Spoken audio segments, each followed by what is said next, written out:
on to individual review of neonicotinoids, although it says vote required on the agenda, that is a housekeeping item.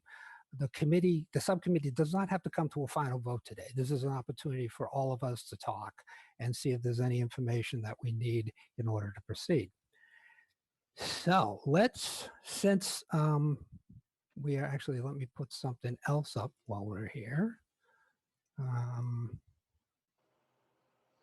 We are in, if you look at your registry, if you're a regulation geek like I am, individual reviews are covered in section 8.03 of regulation 33 CMR 8. And perhaps we could have a general discussion, especially for our new member, what is an individual review? And eventually individual reviews lead to registrations or non-registrations. Karen, you want to give a summary for Eric about individual reviews? Yeah, so I can do that. So, and I will note that this individual review is sort of slightly different than the few that have been done in the past. So essentially what an individual review is if there's an active ingredient or a product or something of that nature that the subcommittee, generally speaking, has a concern for, a concern about, an issue about, questions about, they will vote to conduct an individual review. And essentially what happens when there's an individual review is that there is a whole bunch of information that is collected and put together, of which there's at least, it's listed here in the regs, at least the EPA fact sheet for the active ingredient or a document of equal detail and scope prepared by the department. That is the department, meaning the Department of Ag Resources. And so all of that information is presented to the subcommittee. And then that is where the subcommittee will determine to vote as far as whether or not further information is required, whether or not they would like to see additional information or different information presented to them, or whether or not there need to be some decisions made about that particular product or active ingredients registration status or classification. This particular individual review that we're talking about today was put forth through legislation. And so back in the late summer, early fall of 2019, there was a piece of legislation that had the department conduct a review of neonicotinoids. And what the department ended up doing was we hired a third-party contractor, and we had to do this in a very short time frame. So we hired a third-party contractor to come in, and essentially what they did is they conducted a literature review. And from that literature review, that there was to be a hearing about the outcome of that literature review, which we did have. And once that hearing was held, now the subcommittee is to take a look at that literature review as part of a bigger package to do this individual review. And so that's where we are right now. The information that was sent out to the subcommittee a few weeks ago included that literature review, a summary of EPA's registration review, along with the department summary of neonicotinoids. And then we also put together all of the comments from the hearing itself and provided the written comments that were submitted in as well. And so that's sort of where we are when it comes to today. And what will happen when the chair is ready is Hutzi will be going through and summarizing those materials that have been previously sent out. Oh, thank you. That's it. That's good summary. Okay. As he does, actually, we could either do the summary. I had a couple of sort of housekeeping questions, just might help the subcommittee consider as they're going forward. So I'm going to skip back and forth from the legislation to the regulation. So here we have a question as to whether or not current uses should be altered. Just want to keep in mind, I think I read someplace in the report there's about 475 products in 2017 report that may be included in this group. One question I would have, this would be something for staff, would each registrant be entitled to a hearing, an individual hearing, if the subcommittee took action? Or is that something, would we be reviewing those products on a monthly basis as they're renewed? How subjects, I don't need that answer right now, but that's one of my questions. Second thing on the last bullet, submit the results of the individual review. The individual review itself is sort of ends under section A with a second vote. So the subcommittee determines by majority vote whether further review is required. So that's the point. Is that where the individual review ends, and would that be the report of DAR in accordance with the earmark? That's a question for staff. I don't know. So in other words, is action on permits, on registrations, part? Just something we could talk about going forward. Also, I'd like to point out to the board, we did not technically, I mean, if somebody wanted to appeal a decision, I don't think we took a vote on the documents themselves. So that's something we could talk about also going forward. But there's just a couple of things that just caught my mind, just to process-wise that you can be thinking about, maybe while Hotsney gives his presentation, and I will stop sharing the screen. Let me do that here, if I can. I gotta go over here. Hotsney, do you have something you want to give us a presentation on? Yes, I prepared on PowerPoint for this purpose. I usually present on meeting materials. Given that there was quite a bit of information that was provided to you a few weeks ago, I decided to summarize that in a PowerPoint. I just should say that this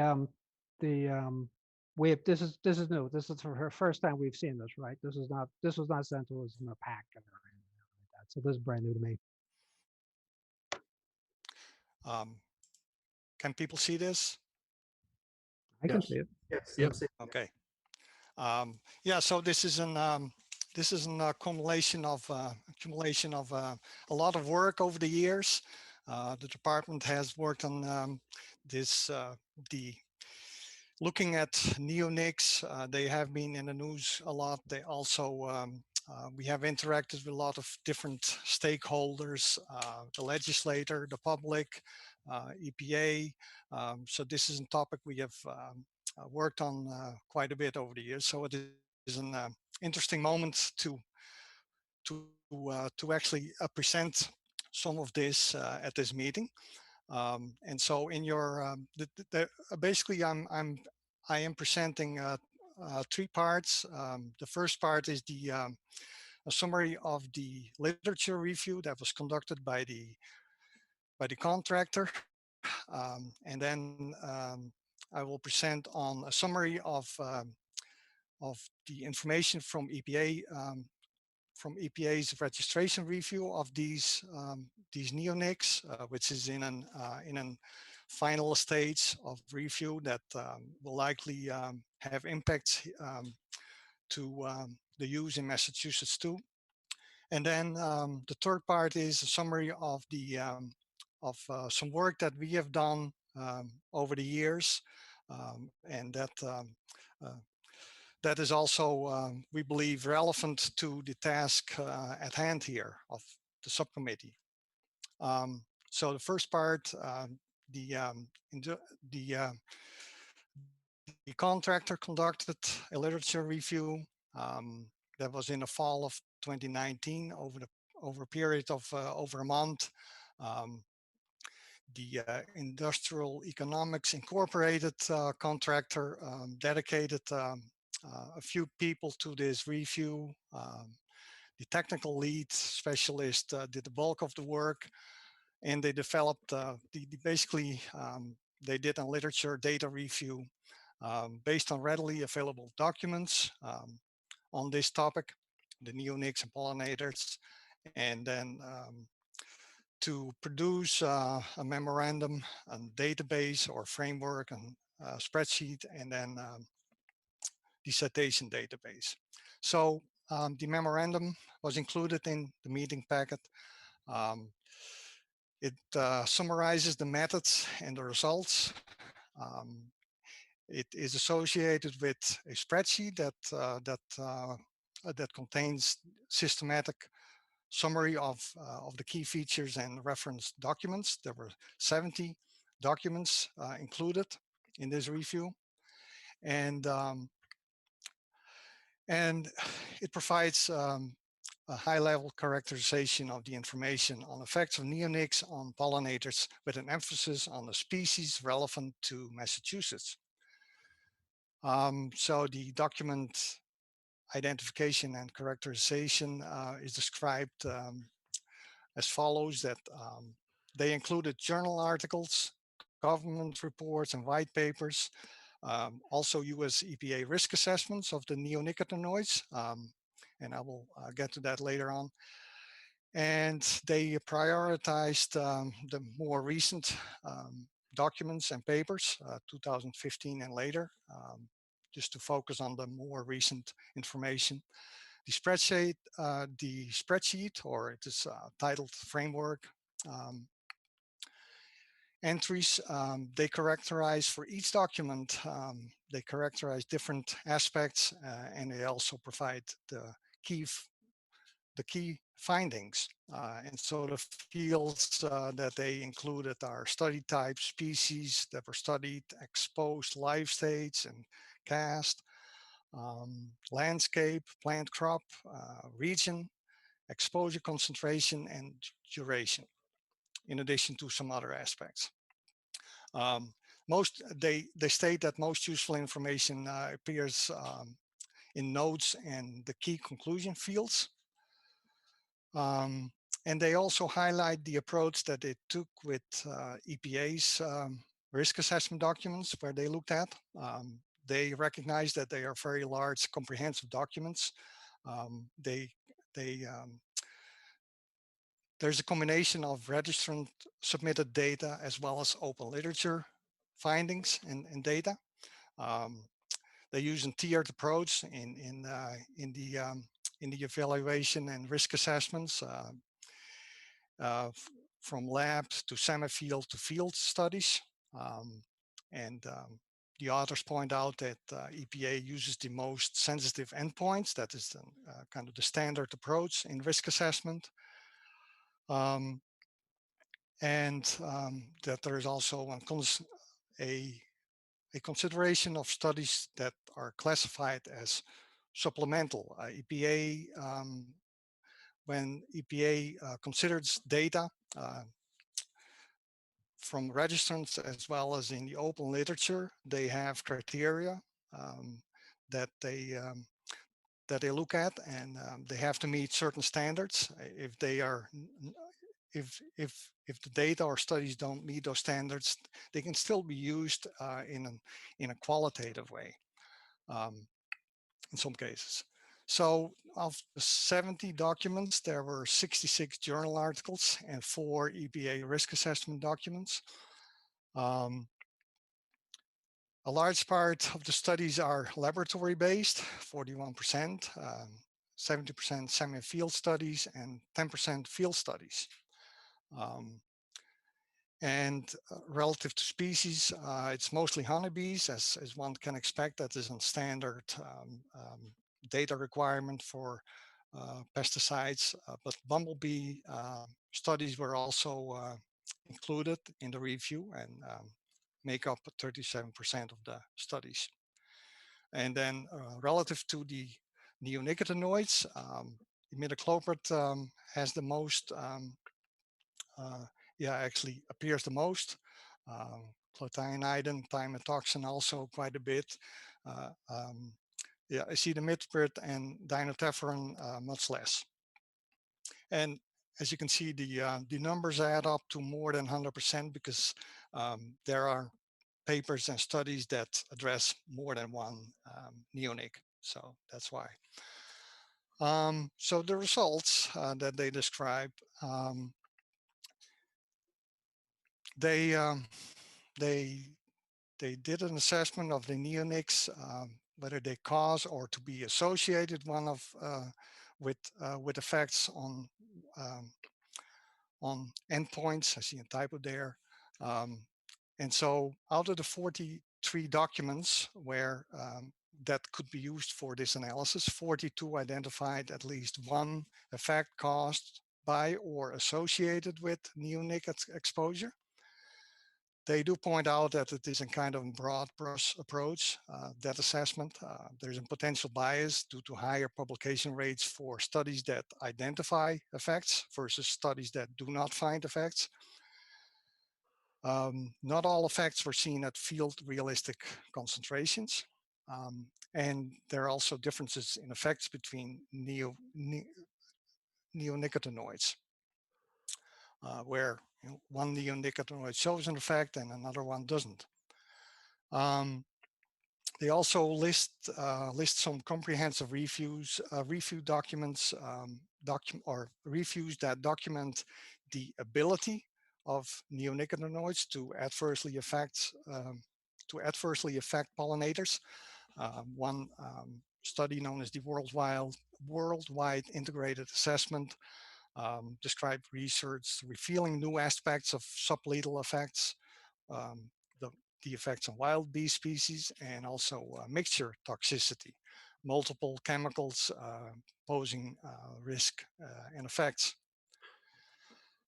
The study by Wood and Goulson that is highlighted in the memorandum points out to evidence of effects on wild non-target species and also new pathways of exposure, bee exposure to wild plants, effects on wild bees under field conditions, and studies that demonstrate negative effects on foraging and fitness at field realistic concentration. And then another study that concludes that the use of neonics is problematic for wild and managed pollinators through sublethal effects of exposure to field realistic doses. So the conclusions described in the memorandum are that many studies and reviews have documented that neonicotinoid exposure can have deleterious effects on pollinators. I added the emphasis here by underlining can.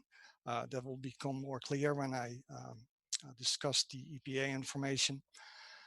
The opposite conclusions that was found in certain studies that were reviewed of minimal risk to honeybees identified were identified in articles that adopted a weight of evidence approach, received funding from manufacturers of neonicotinoids, and heavily relied on unpublished results, which limits the review by third parties. And further, the compiled information on effects of neonicotinoids and pollinators make it clear that such compounds can adversely affect a range of pollinator species important to Massachusetts. However, they point out that it was beyond the scope of their review to draw conclusions as to the probability or severity of such effects under Massachusetts relevant field conditions. And furthermore, they are not providing policy recommendations with respect to management, regulation, or use of neonicotinoids. So that was a summary of the IEC review. Then part two is the summary of the EPA registration review of neonicotinoids. This is we actually shared with the subcommittee last year the individual documents. You may remember that they were extensive documents, and those are the the result of an even more comprehensive review and a lot of information. So to to facilitate the review of this information by the subcommittee, we prepared this this summary. And I also like to point out the relevance of these EPA review documents in the context of that literature review. That literature review included four of EPA's preliminary pollinator risk assessments. Um, and since then, since the completion of that review, EPA has released additional documents and information. That was early last year, including final pollinator risk assessment and proposed interim decisions. And in addition, EPA is proposing mitigation measures for the neonicotinoids, and they have relevance and implications for the uses in Massachusetts. Therefore, it is relevant to consider this information. So EPA's, EPA's registration review is something that is required by law, a periodic comprehensive review to make sure that the information adheres to the current scientific and regulatory standards and policies. And so these are multi-year, very comprehensive reviews. For imidacloprid, it was initiated in 2009, and for the other neonicotinoids, the following years. In fact, EPA, due to the pollinator health issue, decided to expedite the other neonicotinoids, to synchronize it, such that as we see now, these final documents of the review appear at the same time, so they can be evaluated as a class. It involves the work from multiple divisions within EPA's Office of Pesticide Programs. Typical timeline is 7 to 10 years. For neonics, it was even more involved with a lot of interactions with stakeholders, as well as the public comments. And so it's a comprehensive process that starts with scoping documents to see what the uses are at that time, or currently compared to the initial registration, data call-ins with registrants to request additional data, revising and updating risk assessments. Key documents are released for public comment, and then comments are received, looked at, and document or risk assessments are updated. Interim decisions are released or developed and released, and ultimately by 2022, EPA is required to complete this process. Why is this? Or it is interesting to compare EPA's registration review with the literature review that was presented earlier. So the IEC review concludes that neonicotinoids can and have the ability to adversely affect pollinators. This is consistent with EPA's risk findings for various uses of neonicotinoids on pollinators. Further, the IEC review states in the memorandum that it was beyond the scope to draw conclusions as to the probability or severity of such effects under Massachusetts relevant field conditions. EPA's comprehensive risk assessment actually provide information that address the probability and severity aspects. And then the IEC review concluded that it was beyond the scope to provide policy recommendations with respect to management, regulation, or use of neonicotinoids. And in contrast, EPA is required to manage risk and, if needed, to consider and implement mitigation measures to prevent unreasonable risk from the use of any given pesticide. So, furthermore, the EPA's assessments for specific use patterns and crops can actually inform the evaluation of these use patterns in Massachusetts. And EPA's proposed mitigation measures may assist in the evaluation of additional restrictions in Massachusetts. So um, the proposed interim decision documents were released last year. They were put out for public comment. The final this interim decision documents are expected this year.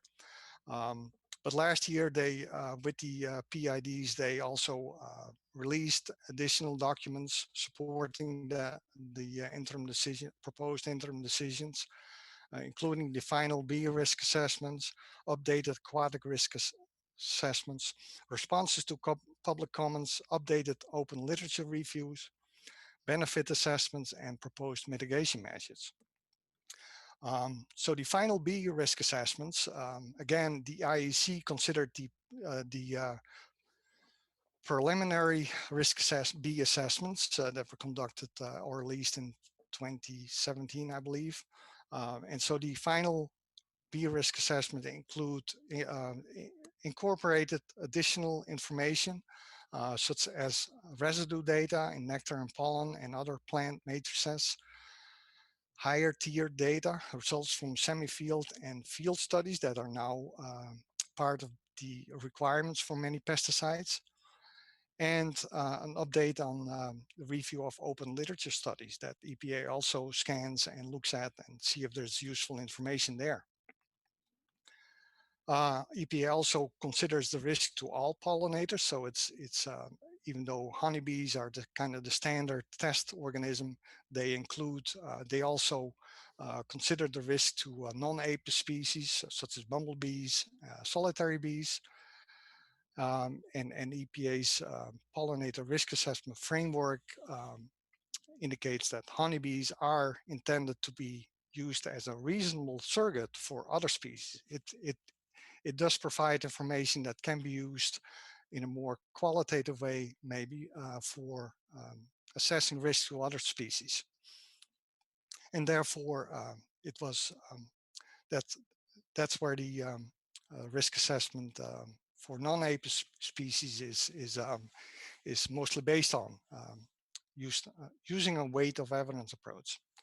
So for the tier 1 risk estimate is a kind of a screening level assessment to see whether these compounds pose risk to bees and other pollinators. It is clearly pointed out that the neonics are highly to very highly toxic on acute basis to adult honeybees. Those are the imidacloprid, clethodim, thimertoxin, and dinotefuran. Acetamiprid is less toxic, and therefore it is presented in the document in a different section. So risk estimates are calculated based on toxicity and exposure, and EPA estimated that for many uses, the risk estimates exceed the level of concern. So risks exists. And therefore, EPA does a more refined risk assessment. They consider tier 2 studies, semi-field studies that consider with the residues measured in pollen and nectar in various crops, and tier 3 studies, which are full field studies, where they have studies available that were done for certain neonic crop combinations.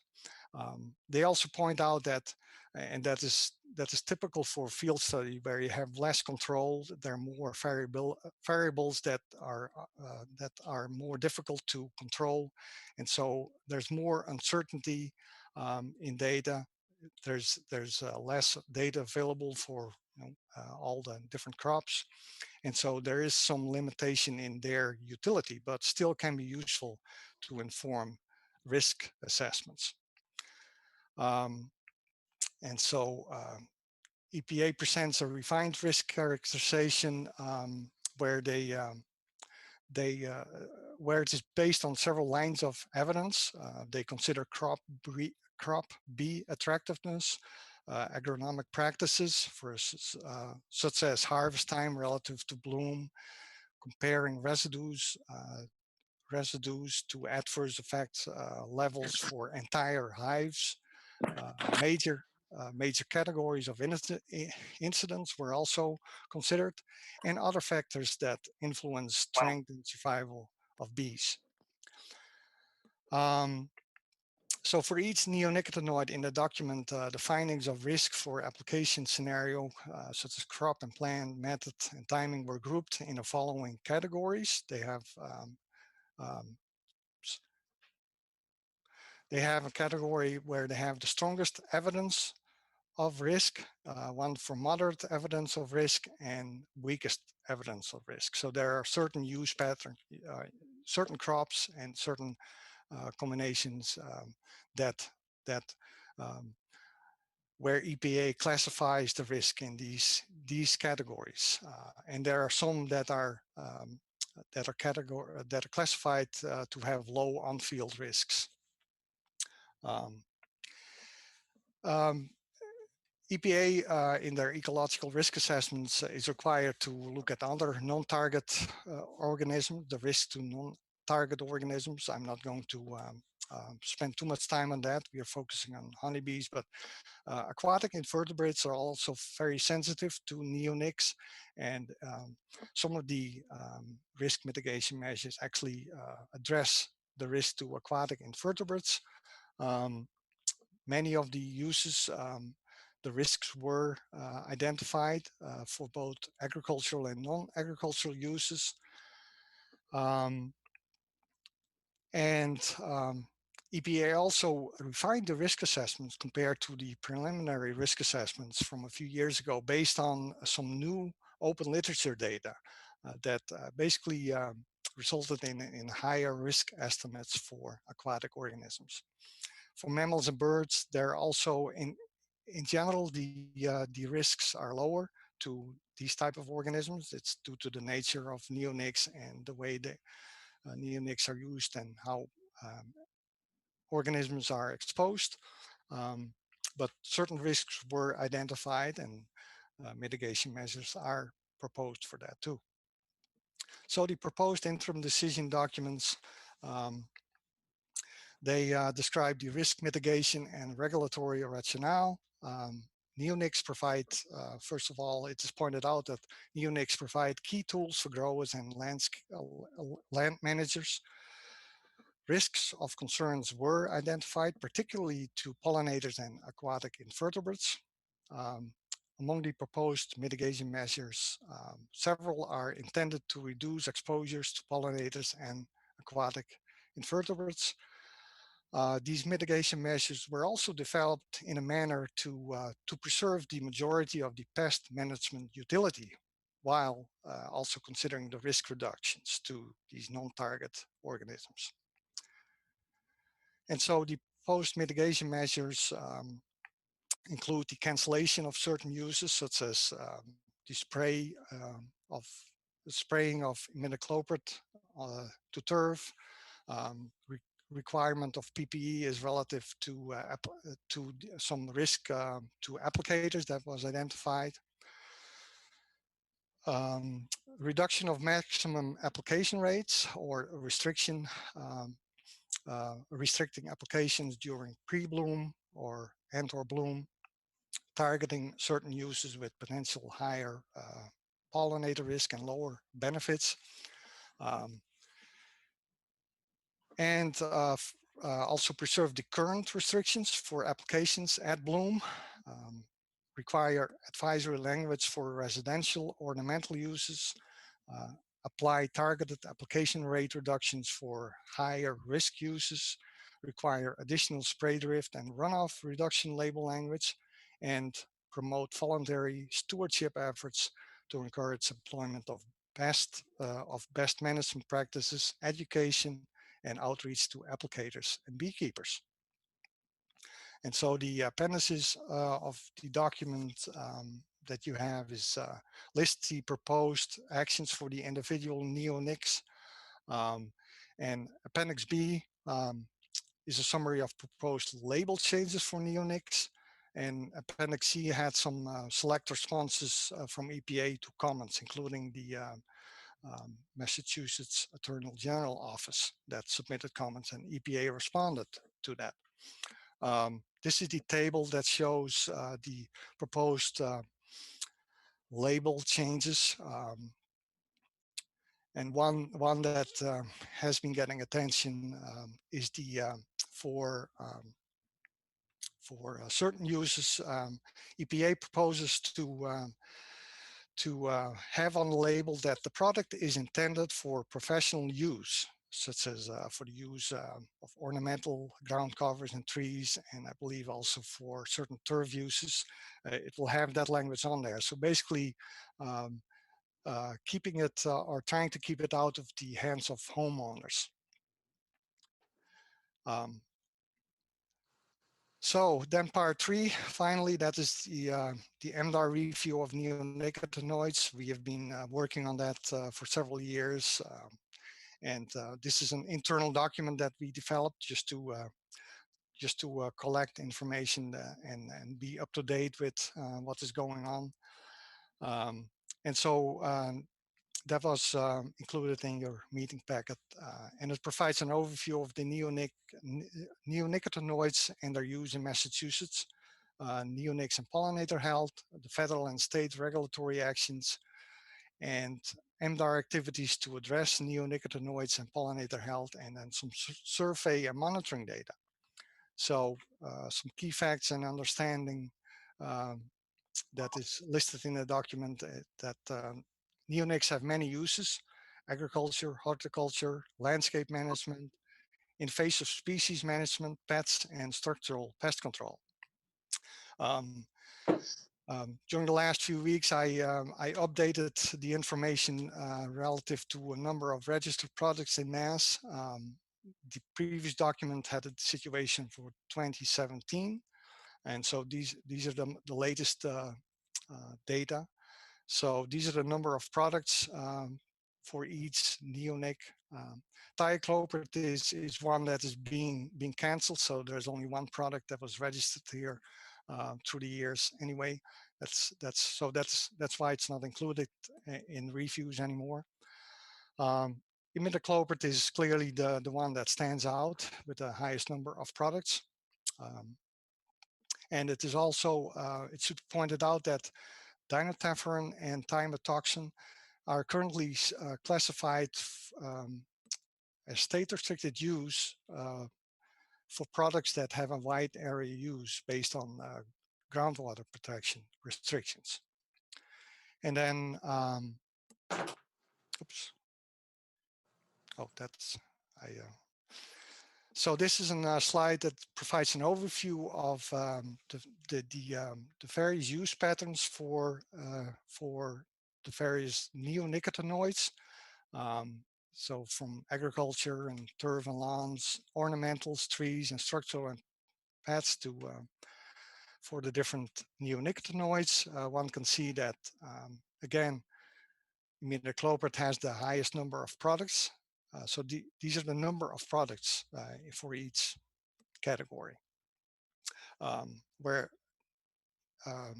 yeah, imidacloprid has across the different use patterns the highest number of products.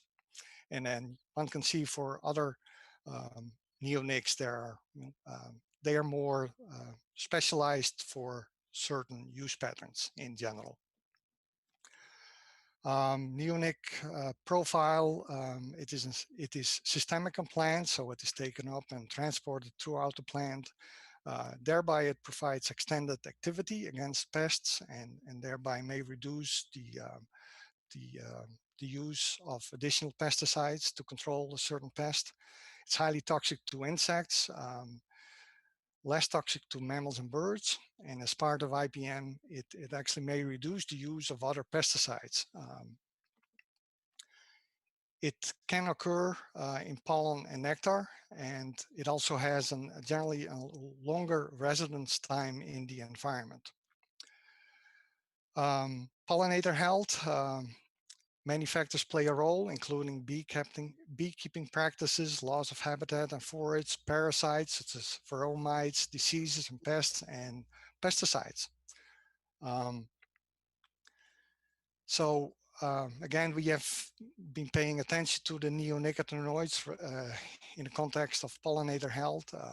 There was a considerable increase in research and publications on the potential effect and risk to pollinators, where various aspects are being addressed, acute versus subchronic and chronic, laboratory and field studies, field exposures, and routes of exposures. So there are challenges with integrating all the information to assess risks in a true field situation. And that's why there's a range of conclusions that you may see in the literature from the different studies. And they all address different aspects. But ultimately, in a risk assessment, one needs to integrate all that information. And that is a very challenging aspect with risk assessments. The scientific understanding is evolving as science evolves over time. There are new research avenues that are explored and developed, and we will keep following that. And so some of the federal and state actions, at the federal level, there was a significant action in 2014 with the White House memorandum that provided a comprehensive plan to address pollinator health, included collaboration with various stakeholders, and there was an effort to reduce pesticide exposure to these organisms that are of risk, sensitive to these chemicals. So EPA, one of the actions was that they included new labeling, the so-called B-box, to inform applicators about the restrictions and precautions. And additional honeybee studies are now required as part of registration and registration review. And there are more things that are being addressed by EPA. And the states, the memorandum also directed the states to develop pollinator protection plans. In Massachusetts, we released the pollinator protection plan, or pollinator plan, in 2017. There's also an effort to scale up apiary services. And then finally, some honeybee survey data. There's a national honeybee health survey that has been done over several years. And so for the years 2017 to 2018, no detection of neonics in wax samples from 40 colonies. So these are the data for Massachusetts that were part of that national survey. So no detections in 2017 and 18. There was one bee bread pollen sample with a trace level of clothianidin, representing samples from 80 colonies. That was in 2016, and in 2012 there was also one sample with that had thiamotoxin in there. So very few detections of neonics in these samples. Then there was the UMass Hobby Beekeepers Survey in 2018. There was they took 160 samples that were analyzed. 52 samples, 33% of the samples tested positive for at least one neonicotinoid, most frequently detected, as one can expect, imidacloprid, and the others at lower frequencies. And then the department also investigates bee kill situations where complaints are received, and apiary inspection staff goes out and does an investigation, takes samples. They have over 4 years, they investigated 34 bee kill complaints, and no neonicotinoids were detected in samples from the investigated hives. And then some national monitoring data conducted by USDA, where they look for, they screen for many pesticides in apiary samples. The ones that they mostly detect are products that are actually used to treat hives, miticides to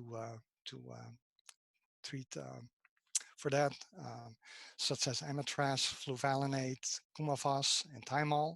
They are the most frequently detected pesticides. That is not surprising given that they are actually applied to the hives.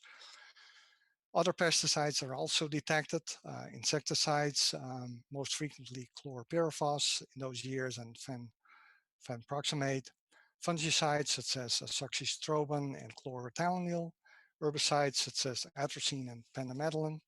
Neonics detected, were only detected in a very small fraction of the samples, 0.4 to 1.9% of the samples.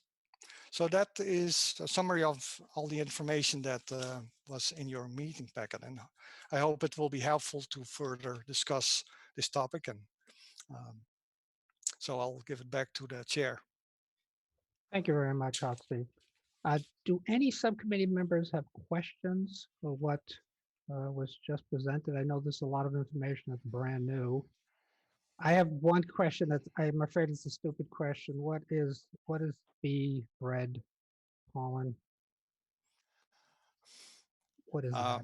Maybe if Kim is still on, I think Kim is the person who Is can it like best a little, answer. did they make a cake out of pollen to test it? Is that what it is? Let me unmute Kim. Hold Okay, on. I just Gotta find him in the list here. Sorry. Okay, thank you. It's not critical. It's just bugging me. That's all. But while we're waiting for Kim, does any now committee members, subcommittee members? I'm not afraid to ask stupid questions. This is your opportunity. Do you have? We can start off with the bee bread question. By the way, that was a great question, Mike.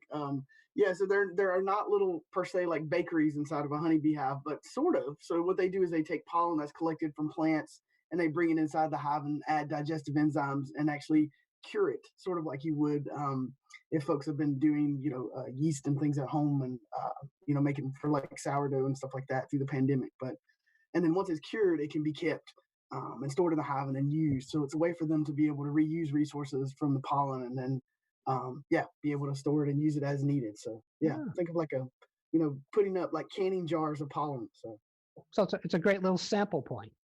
It is, yeah, it's awesome because what it does is the pollen in the hive usually represents kind of always compare it to like a Polaroid picture. So it's a snapshot of what bees are getting into at one point in time because pollen is obviously brought in through the season and then used fairly regularly. Whereas something like honey or wax or something along those lines, in this case, wax is what they're looking at. That's more of a home video, kind of a movie, a mini series of what's happening in the hive because it is accumulated throughout the season typically and used in various places and then reused. So a little bit different. So it's nice to see those two different aspects of looking at pesticide exposure. Thank you, Kim. Does any other subcommittee member have a question? Michael, this is Richard Brown. I don't have a question, but I have a couple of observations on some of what Hudson reported. And it was in the information we received. The chair recognizes Mr. Berman. Please go ahead. Okay, I'm concerned with the use of, in EPA's what they're going to do with future labeling and the changes. I'm concerned with advisory language for residential ornamental use. And the other thing is intended, the terminology or the expression intended for professional use. Those are not required items and they're advisory, and I think they're very difficult to enforce, and those don't turn me on. I don't think those, either one of those statements is particularly supportive of proper use. Just my thoughts and observations. Anything else? Yeah, this is Eric. Go ahead, Mr. Chair. Chair recognizes Eric. Yeah, I was unclear about that discussion of the canceling the residential use. I think it was for imidacloprid, is that correct? Yeah. But then, as Richard seemed to note, it seemed somewhat contradictory that it would be a label recommendation, or would that be actually that the product would be removed and only be accessible for licensed applicators? The certain there are certain uses that EPA proposes to cancel, but not all uses on residential properties, apparently. And so for the uses that EPA still would allow, they suggest to have that that language on the label that it is intended for professional use. Okay, I see. Is that So more there's, clear? yes, okay. It still seems kind of, well, I won't, yeah, it seems like an odd mix of efforts, just first impression. This is Richard again. Language like intended for use is enforceable, I believe, in New York State and Connecticut, but it's not enforceable here. So I don't see that as particularly helpful to have that on there. Yeah.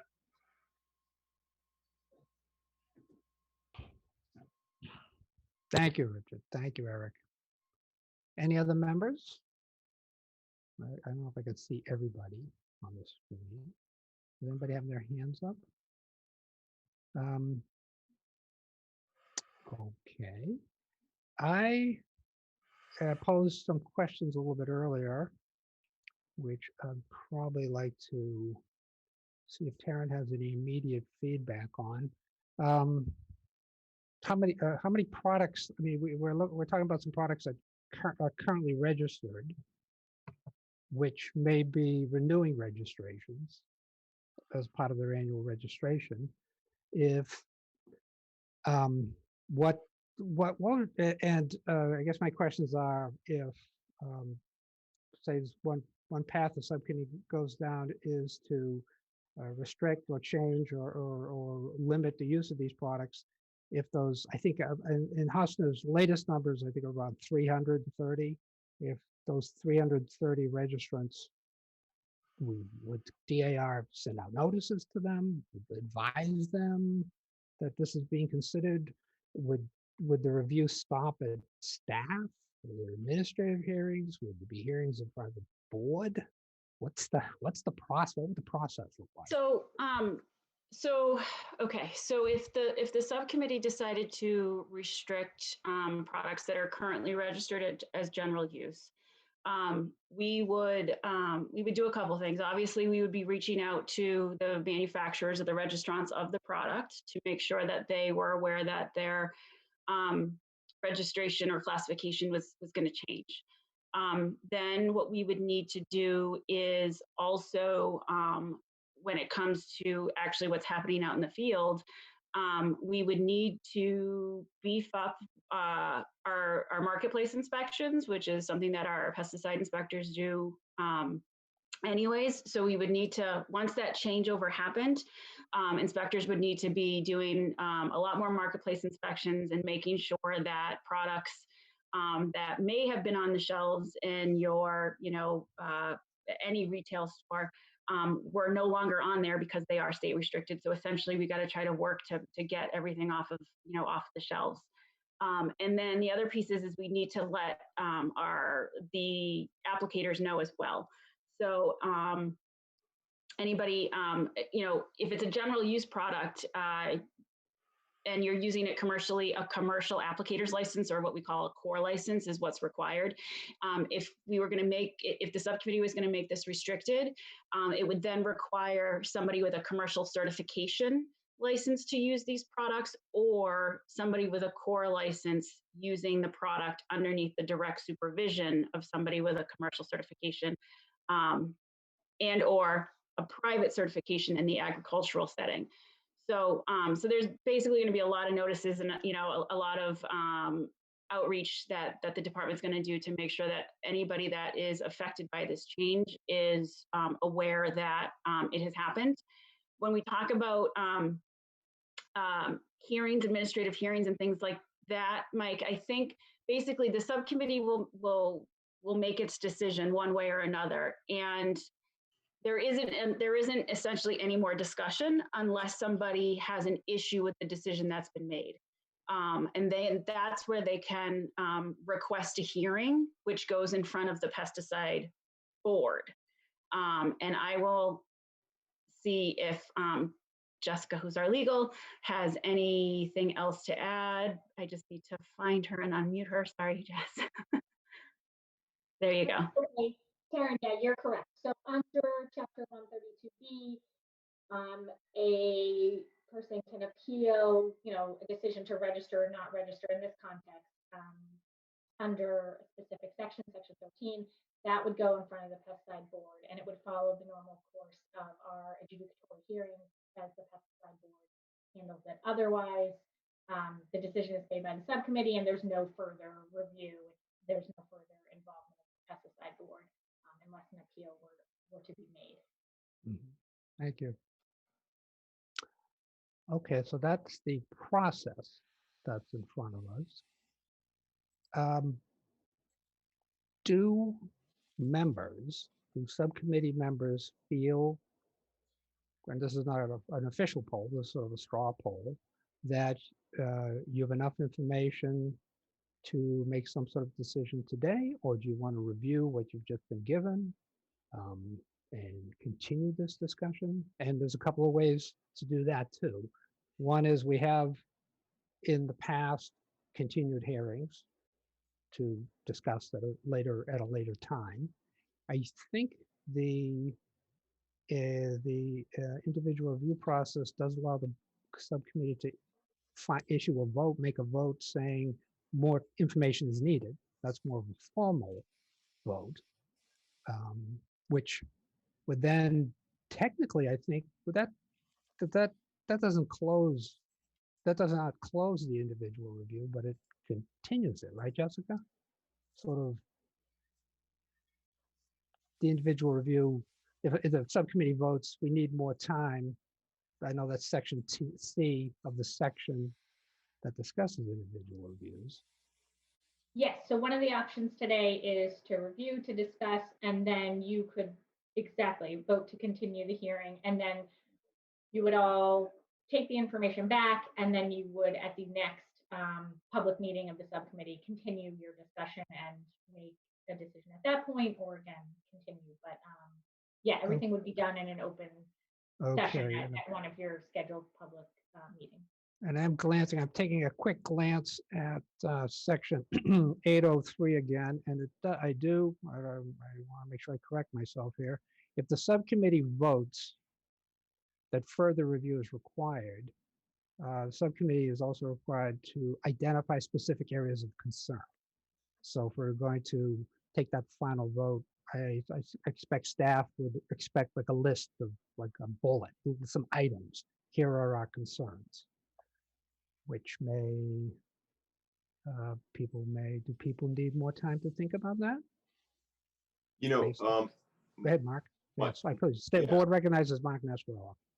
Sure. A quick question, and this, we may file this under something MDAR would get back to us on. And I'm interested to what extent a vote here today or potentially banning this this pesticide as a class, what the potential impact would have on its veterinary use or approved veterinary medical use as a anti-parasitic. If the MDAR animal health folks have formed an opinion, or would that be something that they would form an opinion after a vote by the subcommittee was made, or if any sort of outreach has been done with farmers or even veterinarians in terms of companion animals, but I'm wondering for livestock protection as well. Like, what are the potential impacts on that group in terms of controlling parasites and potentially infectious disease spread? Thank you, Mark.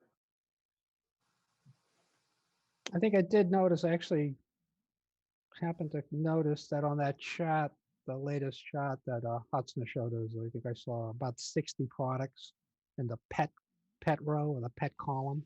So that would be, yeah, I'd be interested in hearing more about that also.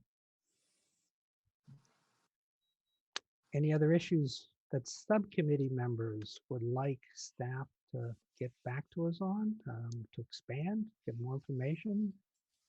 Michael, this is Richard Berman. Please, Rick, yes.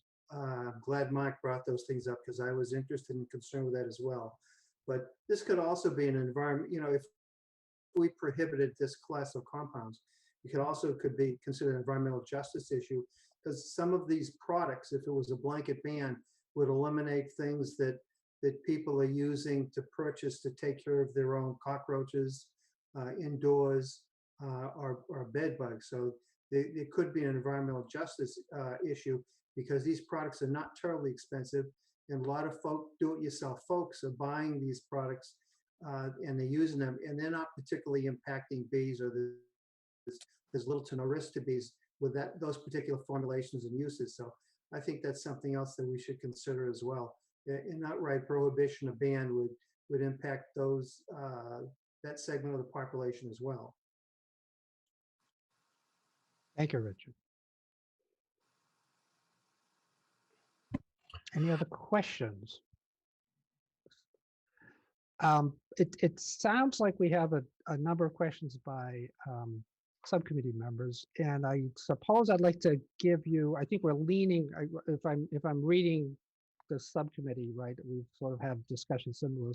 It sounds like we're going down the road of asking for continuance or additional information. It would probably be helpful, I'll give you a homework assignment, as you think about the items that you're concerned about.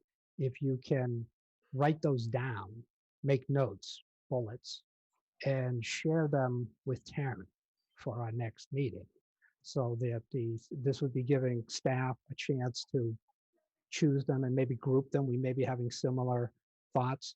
We won't be able to meet outside of this, outside of these public meetings, obviously, but we could forward our questions for staff to consider.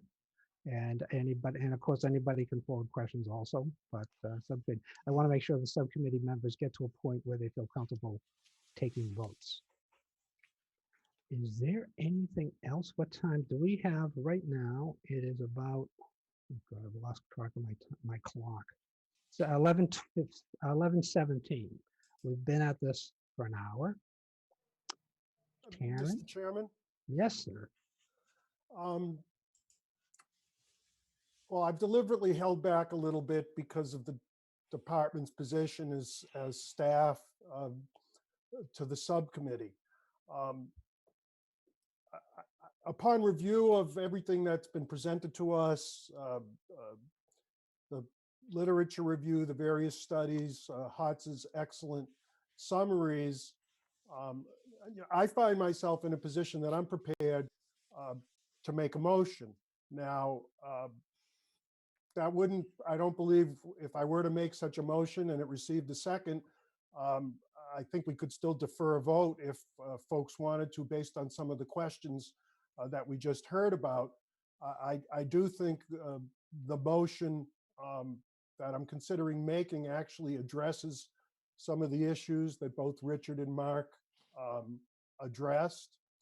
So I don't want to, I don't want to push the board harder than the board wishes to be pushed, or the committee, the subcommittee. But I do want to inform you, I'm willing to make a motion.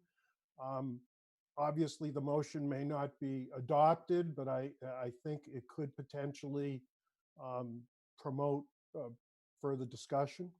Certainly, But again, thank I you. leave that to you, Mr. Chair, and the members. Thank you, of the board. thank you, Commissioner. Actually, we are that is within our peer review. I could, if you'd like to make a motion, if it's a complex emotion that's difficult to understand, I may ask for it in writing, if you, or even on your screen, if you can post it. But if it's a if it's a simple motion that okay, okay.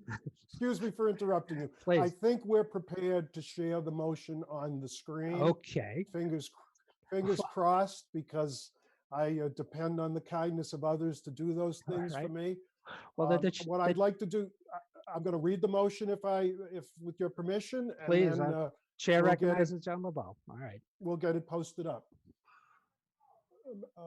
Mr. Chair, I move that the Pesticide Board Subcommittee has determined that current uses of neonicotinoid pesticides used in outdoor non-structural uses or outdoor non-agricultural uses may pose unreasonable adverse effects to the environment as well as pollinators when taking into account the economic, social, and environmental costs and benefits of their use in the Commonwealth.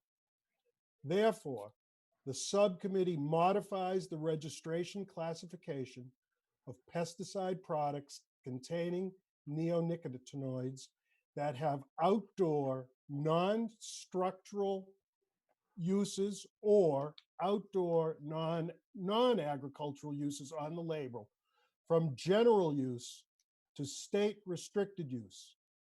These uses include, but are not limited to, uses on lawn and turf, trees and shrubs, ornamentals, and vegetable and flower gardens. The reclassification shall begin on July 1st, 2022. That is the end of my motion.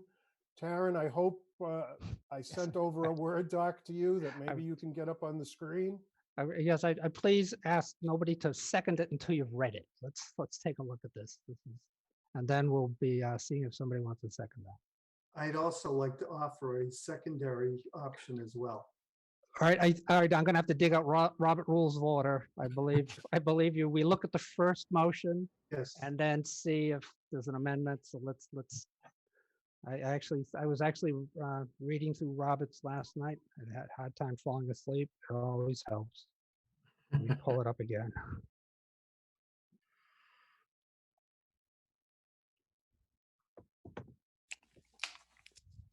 Is it because am I hogging the screen? I'm sorry.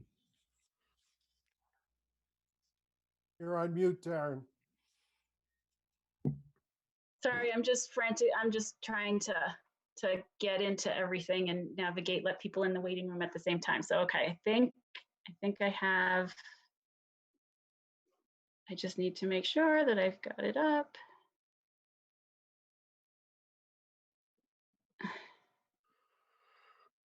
Okay, I believe.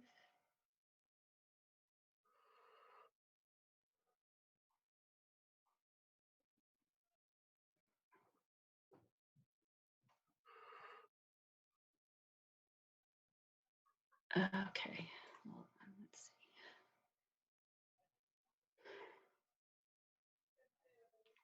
see. Okay, can folks see that? Yes, thank you. Yes, I could say it. Thank you.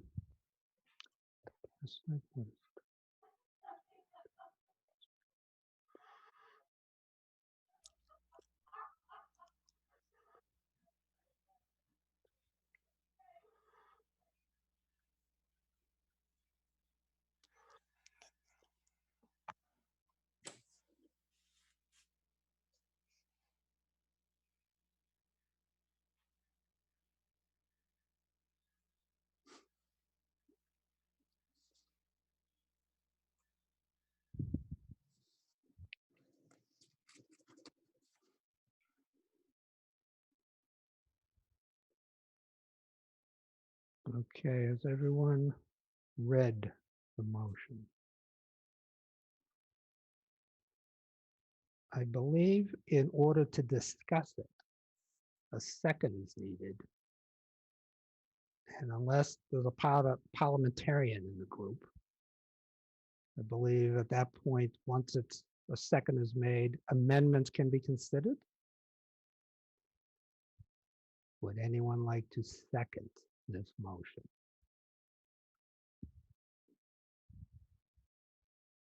I'll second. This is Eric. Thank you, Mr. Seaborn. Mr. Chairman, Yes, sir. may I provide some of my reasoning for making that motion?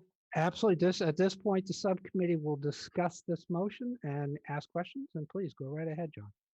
Okay, thank you. And I will, if there are questions, I may refer many of them to the team. But subcommittee members,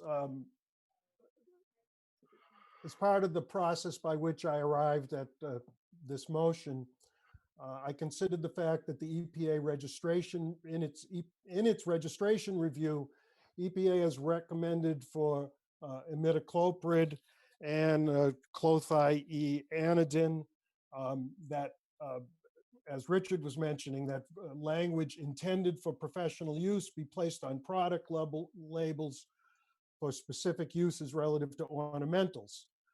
As Richard mentioned, that language is not enforceable, but is a suggestion or recommendation. It would suggest, however, that EPA would like to limit homeowners from using these products in these areas. As far as what ornamentals cover, it would be ornamental ground cover, Christmas trees, ornamental and/or shade trees, ornamental herbaceous plants, ornamental non-flowering plants, ornamental woody shrubs and vines. EPA has also recommended that use patterns for residential sprays of imidacloprid be removed. Again, also suggesting that EPA would like to limit homeowners from using these products on these areas. Admittedly, I've expanded that a little bit, and I've added lawn, turf, and garden uses into the motion. So those were my kind of my high-level points for the reasoning for making that motion. Happy to take any questions. Thank you. Are there any questions? Does the subcommittee members have any questions for John? Comment? Richard, go right ahead. Berman again. I think that we should focus the motion a little more, because the risk and the hazard will vary depending on the formulation of the products.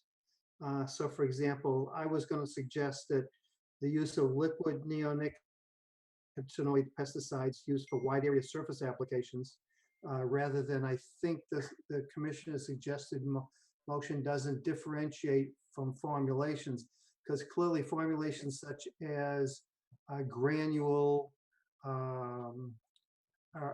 have less risk and hazard than liquid formulations. Richard, I'm sneaking a peek at Roberts as we speak. Right. For an amendment, you are allowed to recommend additions or subtractions to words that are on the motion in front of you. Do you have any suggested addition, and where would you suggest inserting those words? Yes. Michael, can you expand your document a little bit? I'm afraid it's on my document. I think Taryn has it. Okay, that's fine. If you don't mind me grabbing a close look at the screen here. I think Taryn could probably expand it. It's that little plus thing down the bottom. Yep, let me just let me figure out how to do that here real quick. I usually push that little slider in the lower right-hand corner. That's what I do. Let's see, how can, oh, here we go.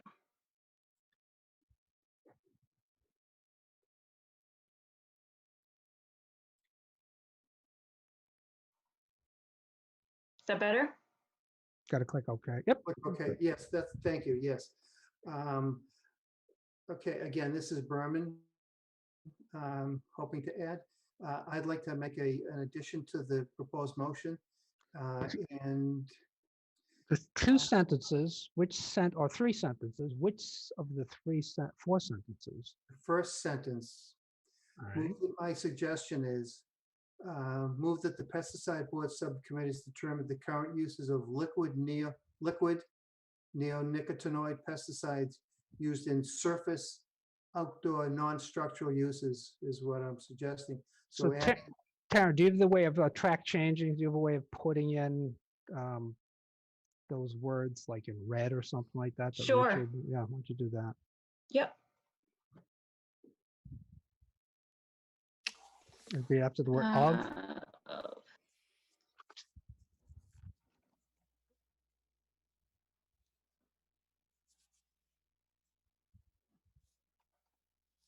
Oh, liquid.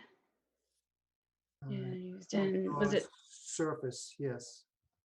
So those subtle changes, I think the subtle changes would allow systemics to be put into trees to protect against ALB, lanternfly and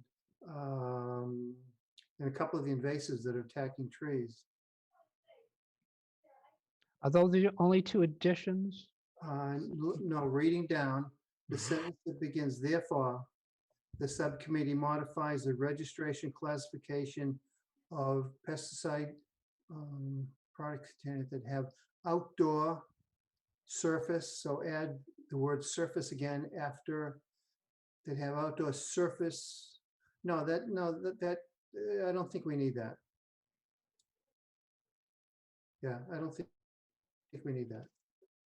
So that what that change would recognize some other formulations that will have less risk, but certainly those, they still would have all the EPA label changes, but this still would allow us to make these products state limited use, state restricted use. Are those the only two words that you're thinking about, Richard, would be added to this?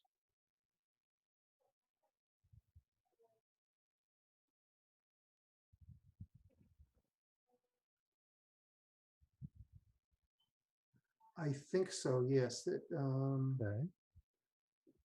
So the process would be, you would make a so we made a motion on the original wording and that's been seconded. You would make a motion to add these words as an amendment. Somebody would second that motion. If they vote on the amendment, then the red words become black, and then the subcommittee would then decide if they want to vote on the original motion.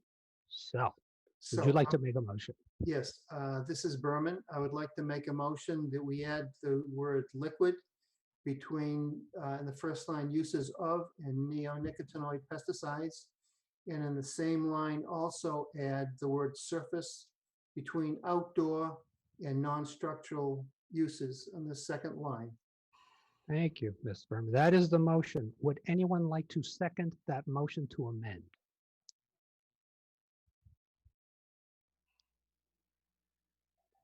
I do not hear a second. If there is no second, do you need more time?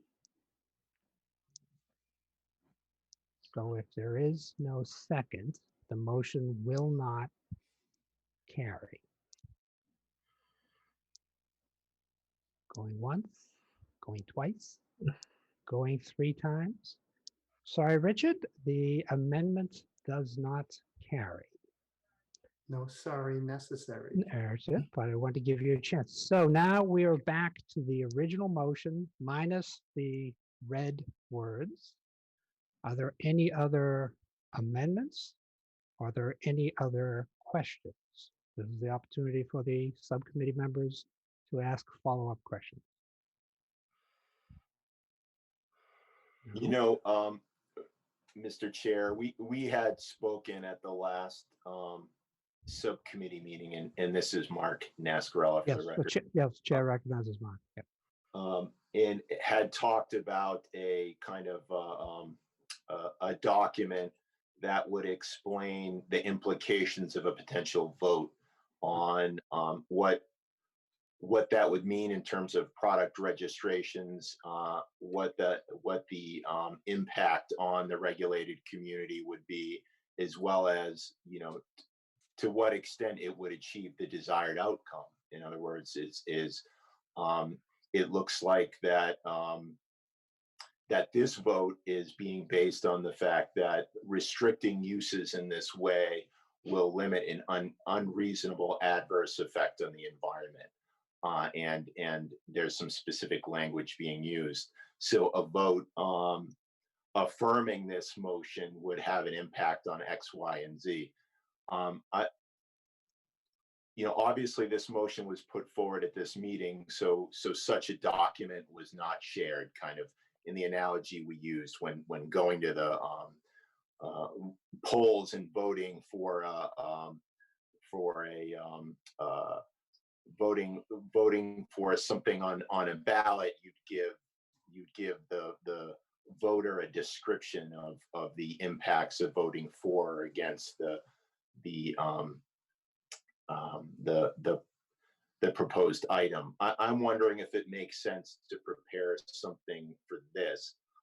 Some of the distinctions being made I know and I take the context in which the commissioner is presenting this to mean that there won't be impacts on the veterinary community by proposing it in this way. So I assume that's true. Although, I suppose that's an agricultural use. So it's not impacted. But I'm wondering if a document like that has been prepared. If so, could it be shared? And if not, might that be something that would be helpful? I know. I'll speak from my perspective. I think such a document would be helpful for internal discussions at the health department on understanding what the implications of voting on this motion might be.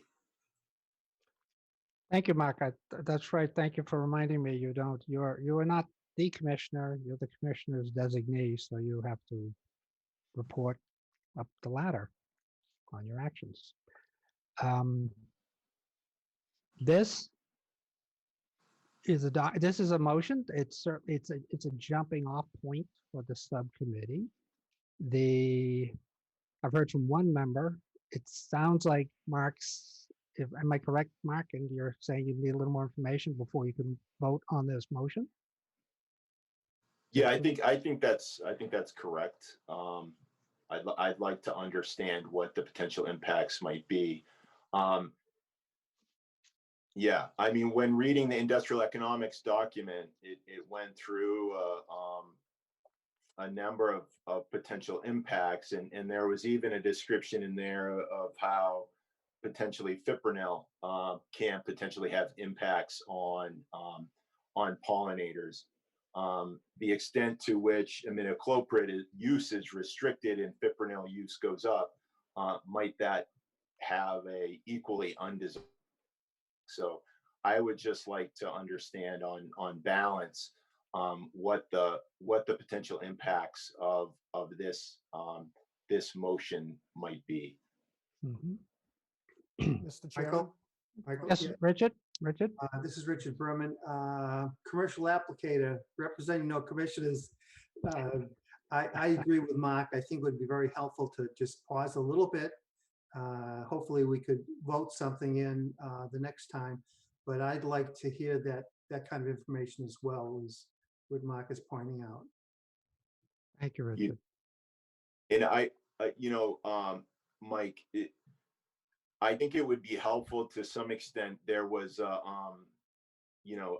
potential motion to include liquid and surface, and those are distinctions that Mr. Berman, as our commercial applicator, is making.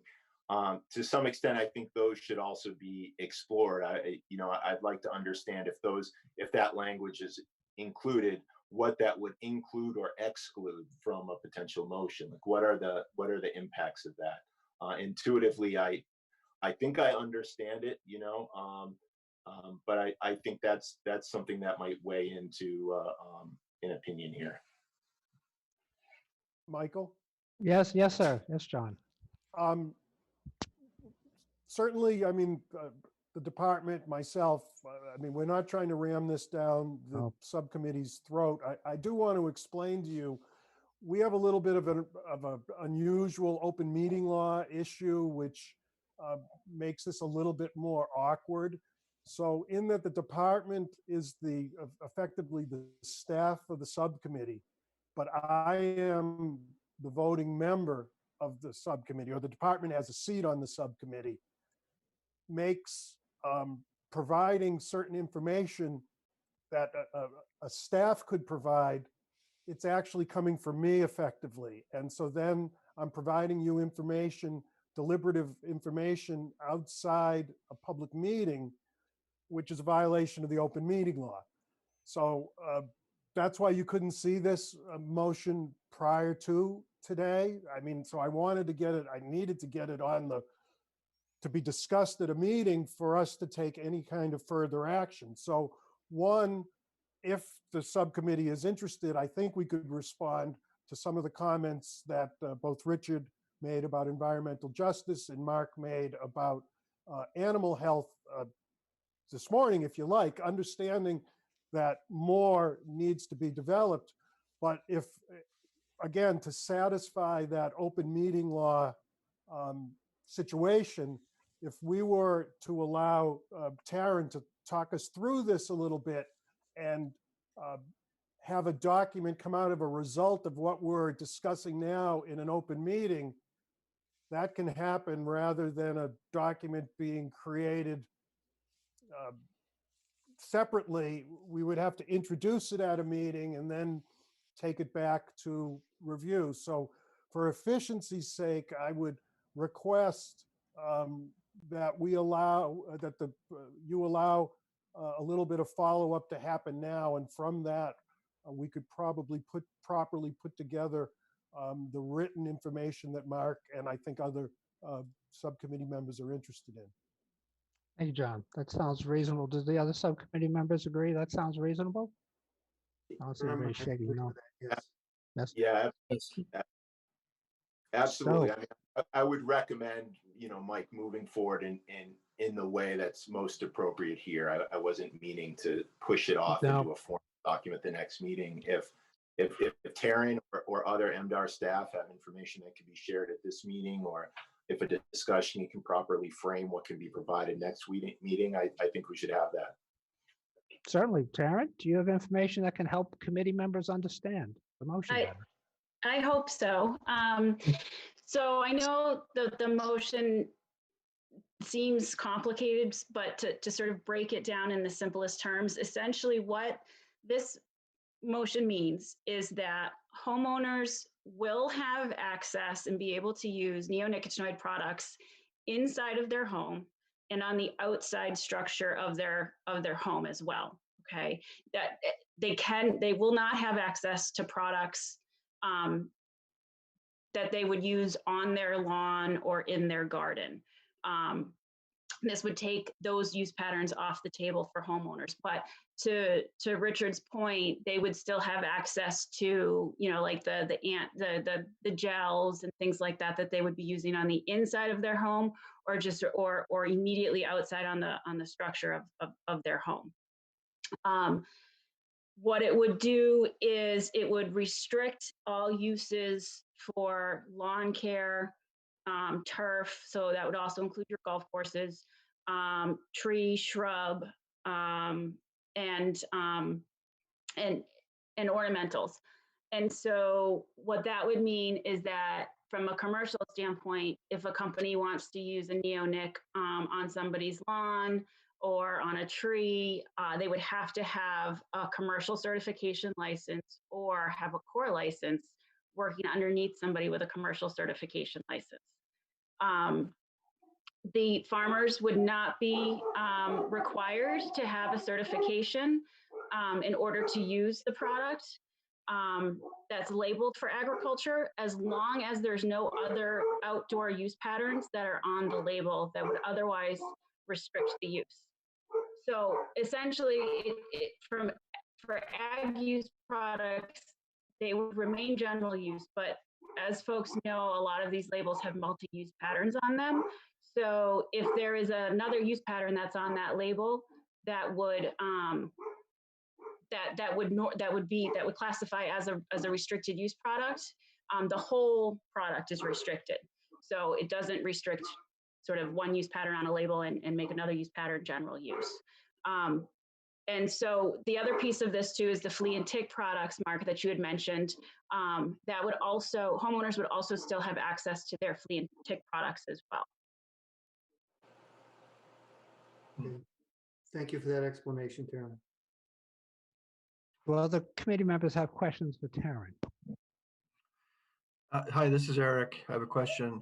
I'm wondering if I don't expect you to have this answer right away, but I'm wondering if it would be, what would this mean in terms of a reduction of quantity of use? Is that even knowable? That's a good question. I think to some degree, it essentially will take the products off of homeowner shelves, and homeowners use a lot of products. You know, homeowners tend, a lot of times, what we see is that products homeowners aren't the best at following label directions. I hate to say that, but you know, sometimes that is the case. And so essentially it would put these products in the hands of an individual that is licensed to use these products, that has gone through the training and the education and has to continue to keep their education up in order to maintain that license.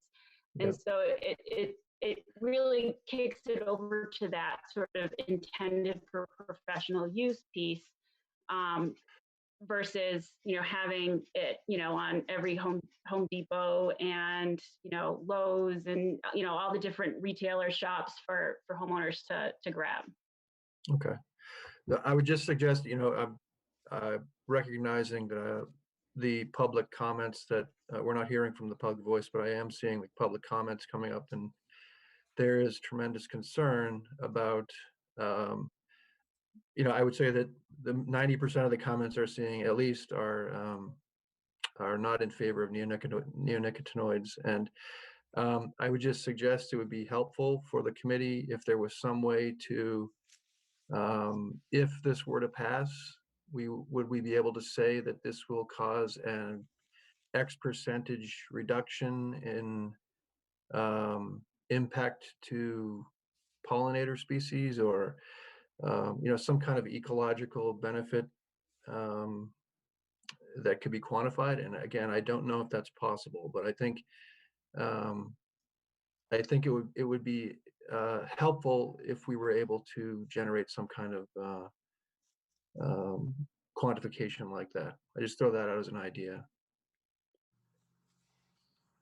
Thank you, Eric. That sounds like a big study. Yeah. sounds like a graduate student thesis Yeah. almost. But it's studies have been done in the past. Comment? Yes, Richard. Please. Richard Berman. Again, by moving it into the restricted category, at least we have some idea that the people are going to be using it will at least have a minimum bit of knowledge and competency in using it. It's no guarantee that it won't be misused, but it's better than having it with untrained, just over-the-counter people purchasing it. But Agreed. Hatsi, your chart, the chart you showed us, I did not write down the number for outdoor non-structural and outdoor non-agricultural uses. Do you have a rough idea how many registrants might fall into that category? Is it less than 50? Is it more than 50? Is it ballpark? Yeah, it's like, just looking at the graph, I would, for imidacloprid, it's around 45, 50 or so. And then for the others, it is less. So it's somewhere in the ballpark of 50 to 70 50. or 80. Okay. Yeah. So if the subcommittee and the DAR took the position that these registrants could no longer be sold generally, and they wanted every single one of them asked for a hearing, if there's 50, that's one hearing a week, 2 or 4 a month. That's okay. We're in a manageable ballpark if it comes to that. Okay. Any other questions? Are we getting towards a vote? Now, actually, could we flip back? So is this motion the second majority vote under 803, 33 CMR 803?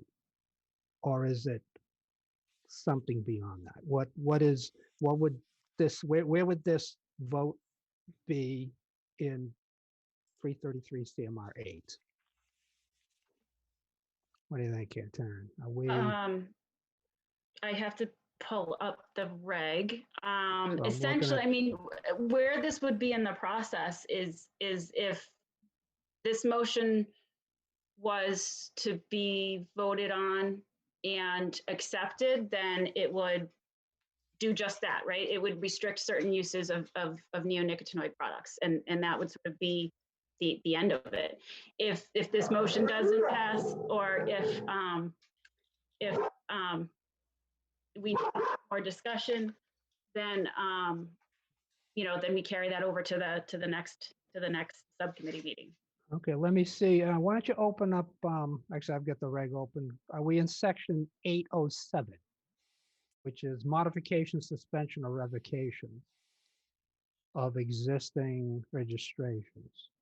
Do you So- want me to stop sharing my screen? Oh, yeah, and you could do that. share That's yours? easy. Yeah, why don't Sure. you do that? Why don't we do that? There you That's go. easy. Let's put it back to 3. Let me share. So I guess we're in, so I've scrolled down from 803 and now I'm in 807. I'll try to expand it as much as I can. I can do that, I think, but I'll make it stretched out. So, subcommittee may at any time suspend registration if it determines that there are conditions which must be required. So I imagine that means a modification. If you convert from general to restricted use, registrant may request a hearing before the subcommittee within 7 days of receiving a notice. Is this what we are talking about? Let me expand this here.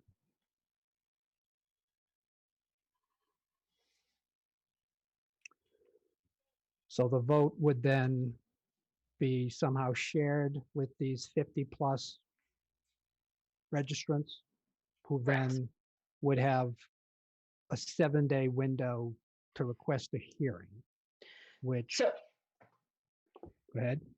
yep, so if that was the vote of the subcommittee, then, and it was to pass through the subcommittee, we would notify the registrants, and then they would have that right to request a hearing. Okay, so it looks like subcommittee has hearing. So then if, follow logically, if a hearing is requested, subcommittee within 7 days of request gives an opportunity to present. So we give opportunity, they come before the subcommittee, give their presentation, then the subcommittee makes a determination. If they don't like the results, then the appeal can be aggrieved to the full board. Correct? So if subcommittee sustains an original vote and an applicant does not like that downgrade from general to restricted, it could be a vote, could then transfer to the full board at one of their meetings. Correct. Okay, okay. And again, I'm just gonna check in with Jess to make sure that I'm reading that correctly. Let me just find her and unmute her.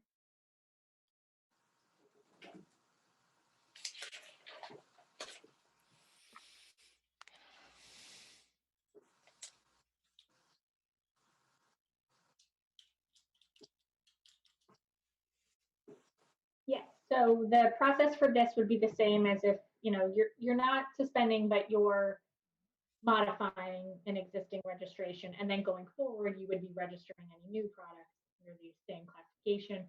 There is the appeal opportunity. As you know, the pesticide board has designated the department or its designee, so we would run the appeals the same way as any other appeal that comes in through the pesticide board.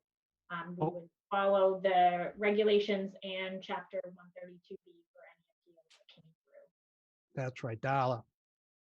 Yeah, so either Okay. MDR designates a hearing officer or it gets referred to DALA. And under certain rules, you can consolidate appeals if they're all of similar nature. So say, for example, we got several in that were the same, we could request to consolidate. Everybody would have to agree to that, but if it was all because of the same reasoning, we could do that to streamline, or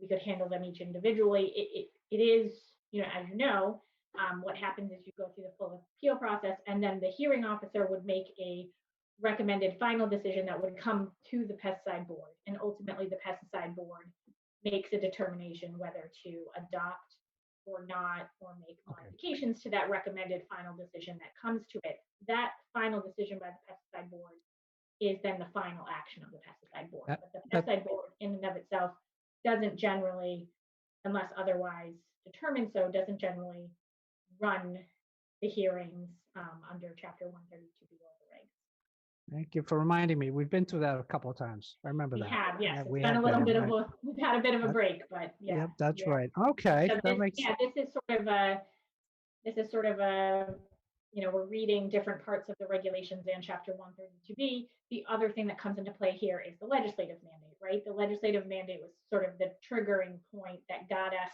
sort of partway through this regulatory process, because the subcommittee was told by the legislature to, you know, conduct the study and then do a certain level of review. So that's why we are sort of a little bit further along in the process than the normal course of action when something gets brought to the subcommittee separate from a separate legislative mandate. okay. I'll just turn myself off. So a general question, have I stopped sharing my screen? Yes. So this does, I'm sure you've checked on this, the motion meets the legislative requirement. Yes. Mhm. So Okay. this motion is sort of a balancing of what the subcommittee's regular, if you will, regular legislative authority is under Chapter 132B, sections in there that create it and then give it authority to register products, and then also incorporating the legislative mandate to look specifically at neonicotinoid products. Okay, so I understand it meets our legislative authority. It meets the legislative mandate so that the report, the submittal, the filing of the MDR would be the documents that were part of our packet. That's the individual review packet that we're reviewing, and the final motion that's voted on by the subcommittee. And that's the part of the submittal from MDR as a part of the mandate, correct? Yes, yeah. So the separate legislation that sort of why we are specifically looking at neonics was right to have the study conducted and then directed the subcommittee to take further action based on the results of that study. That's where we are today. This is that step in that process. Okay. Taryn, could you put the motion up again, please? I didn't mean to steal the screen. Sure, hold on one sec.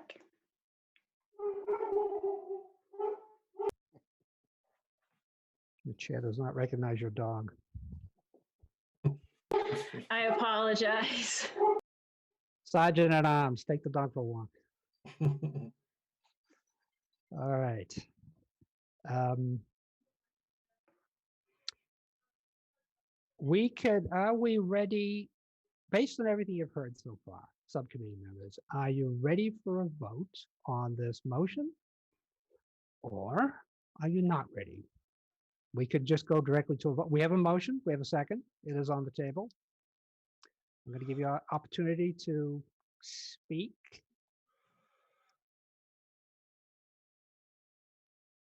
No, I see eyebrows going up and down. Everyone's pretending that their camera has frozen and they can't move. All right. But, you know, Mike, to reiterate an earlier comment, well, I guess I made two comments. One, having sort of, we now have the motion. My understanding previously was that we would have the motion and sort of an explanation of, if Right. you vote for this motion, this will happen. And these are the potential impacts. I think the department has gone through what the potential impacts are and sufficiently explained it to me. I now understand some of the specifics of the motion. That said, it doesn't change the fact that I would like to share this with my department and have a discussion with them about the voting on this motion. So, That's certainly that understandable. And I have to, I'm not necessarily second. Mark and I both do work in the same department, so I'm cognizant of that also. It is okay to abstain if a vote is taken. Only 3 members are needed. 3 votes are required for this motion to pass out of 5. Do we want to, John, could I ask you, would it help MDR? And I think it's okay to ask the Taryn. I think we're sort of beyond the timeline that was originally set to act. is MDR recommending a vote be taken today, one way or the other? No, I don't believe we are. I mean, Okay. again, we couldn't provide this to you in advance because of open meeting law concerns. Obviously, if everyone was very comfortable with it and wanted to move ahead, fine, but there's a lot of, there's a lot of thinking went into this, and you're all entitled to have some time to think about it yourself. So, Mhm. we could easily wait for a decision to a future meeting. I think that would help Mark and perhaps Mike. Mark explain the subcommittee's action to our boss. Eric, you must be a very quick learner. You've picked this stuff up real fast in one setting. You ready to vote? You ready to take a stab at this or what?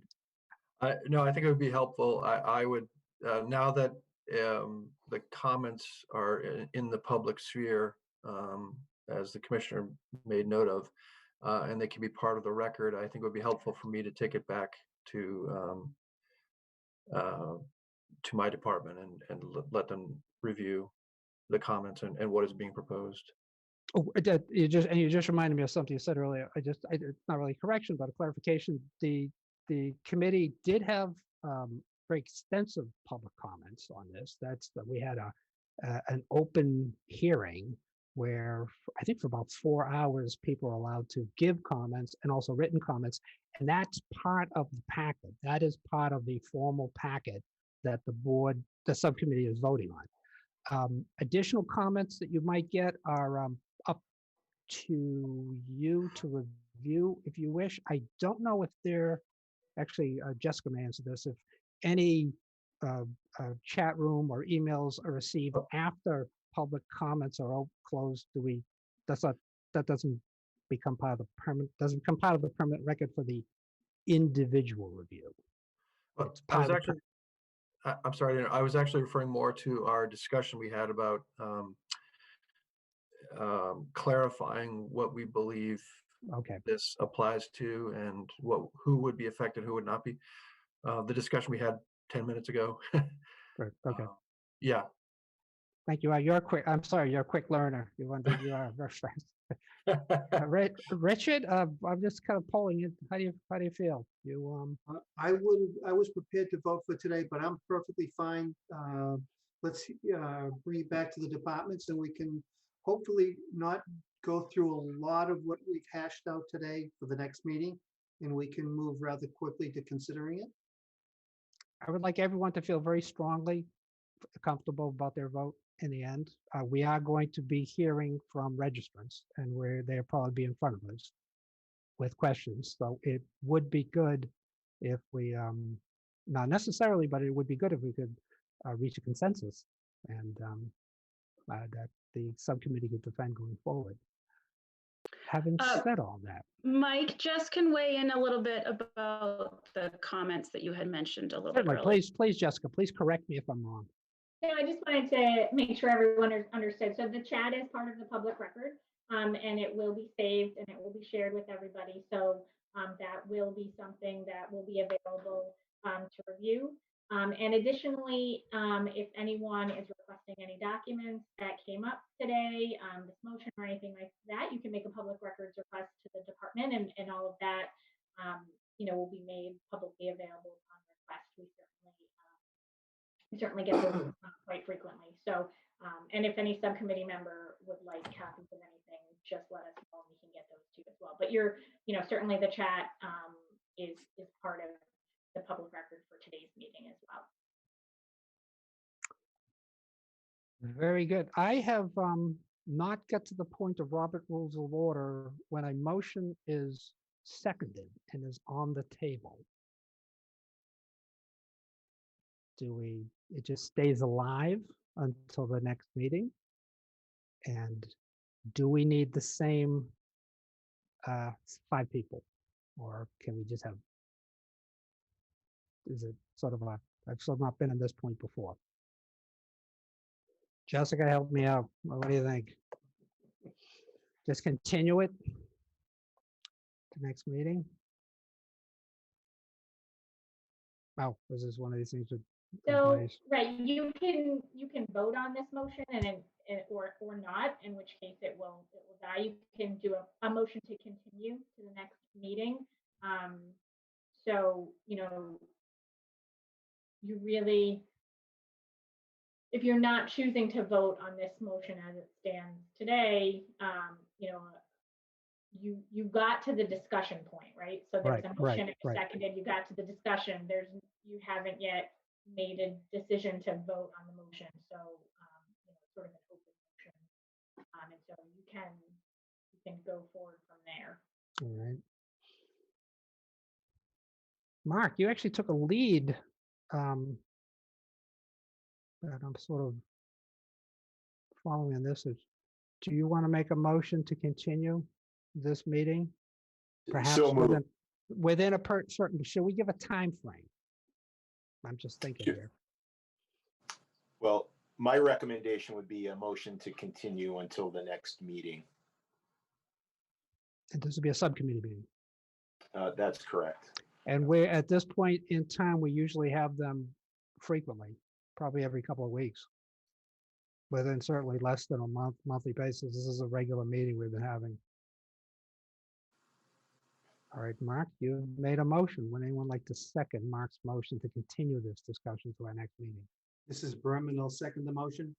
Thank you, Richard. Motion has been made and seconded. Any discussion on that motion? No? All those in favor, we'll take a roll vote. I'm going to vote last. Berman, aye. Nascarella, aye. LeBeau, aye. Seaborn, aye. Mike Moore, aye. Will we continue in this at our next meeting? I don't think I see any other items on our agenda. Correct me if I'm wrong, Karen.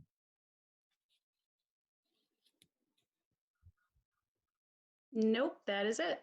All right. At this point, we usually accept a motion to adjourn. Before we do that, can Yes, we sir. establish a date for the next meeting? Actually, that would be a tentative date, usually would be a good idea. Why don't we Let's make try it that right tentative. now? Let's try that.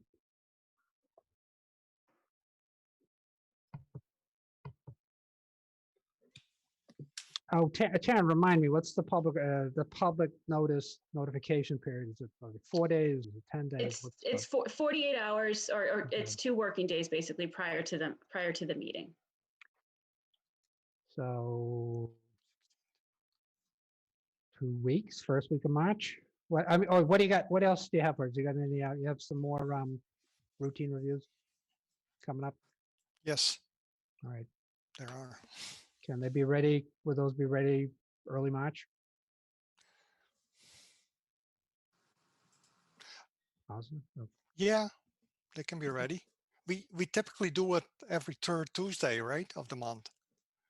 So we could. I tell you what. Why don't we save those reviews for third Tuesday and let's do a short meeting for this. How about that? Would the subcommittee be prepared to do that? Postpone our routine votes for the third Tuesday if we can hold off. And that way we'll have a meeting. It could be the first week of March. My schedule is open. I can make things happen, especially if we do a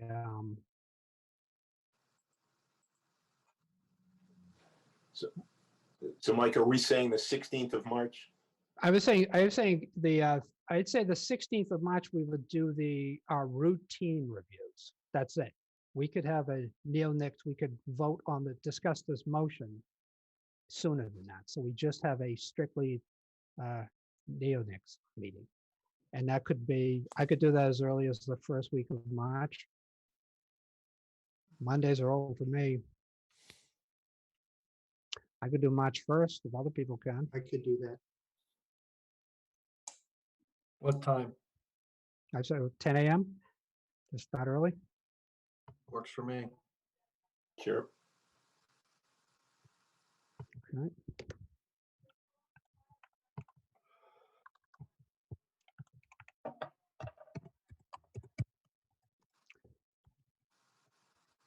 Good.